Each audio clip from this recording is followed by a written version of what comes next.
Hey, what's going on, guys? This is Nick Ray from Fandroid, and we are at the Pixel 4 launch event in New York City today, taking a look at the two new smartphones from Google, the Pixel 4 and the Pixel 4 XL. Like last year's models, there are a lot of similarities between these two, and the real differences only come down to the display size and their batteries. On the Pixel 4 XL, you get a 6.3-inch 1440 by 3040 pixel display with a 3700 milliamp hour battery, while on the smaller Pixel 3, you only get a 5.7-inch 1080 by 2280 display with a 2800 milliamp hour battery. All the other specifications between these two devices are identical. You get a Snapdragon 855 processor with 6 gigabytes of RAM with the option of 64 or 128 gigabytes of internal storage. On the back, you'll get two cameras this time around, a 12.2 megapixel standard camera with a 28 millimeter lens, and then a secondary 16 megapixel 45 millimeter telephoto lens, which equivalently gives you a 2x zoom.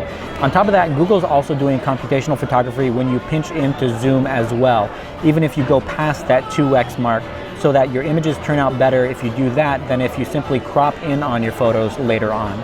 On the front, there are two cameras this time around, but only one of them is used to take pictures. You get an 8 megapixel standard sensor with an f2.0 lens, 22 millimeter, but that ultra-wide lens that we saw on last year's Pixel 3 is no longer there. It's been replaced with a time-of-flight 3D camera, which is used for secure face unlock, which Google claims is the fastest in the industry. As you can see from the design standpoint, things are quite different than they were last year. You don't have that two-tone finish on the back, but Google's actually split the difference here, putting the black version of the phone, making that completely glossy, while the white and the orange models have a matte finish. It honestly feels like soft touch polycarbonate here, but it is a glass finish with a metal frame around on all the devices. To complement the batteries on the inside, you do get 18-watt fast charging with Power Delivery 2.0 and Qi wireless charging on both versions, the Pixel 4 and the Pixel 4 XL. Of course, since this is Google, the main highlight of the cameras isn't necessarily the hardware, but the software, or in Google's terms, their computational photography prowess, which sets them apart from the competition here.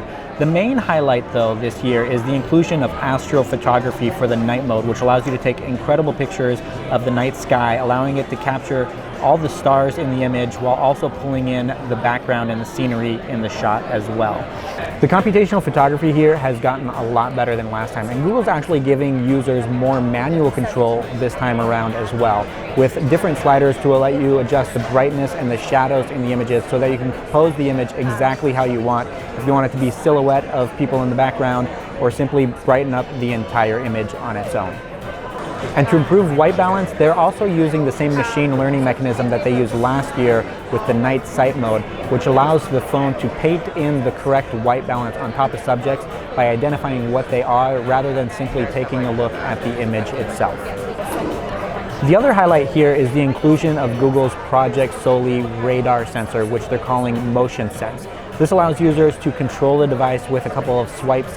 You can swipe your hand over the display in order to change to a previous track or interact with other content simply by waving your hands over the device. Hopefully Google is going to be implementing a lot more features using this technology in the future, but for right now it's actually pretty limited, which is a little bit disappointing. So that's going to do it for our quick look at the Pixel 4 devices. For more coverage of these two devices, make sure you stay subscribed to the Fandroid channel. We're planning on posting our full review within the next week or two. Thank you guys so much for watching, and we'll catch you in the next one.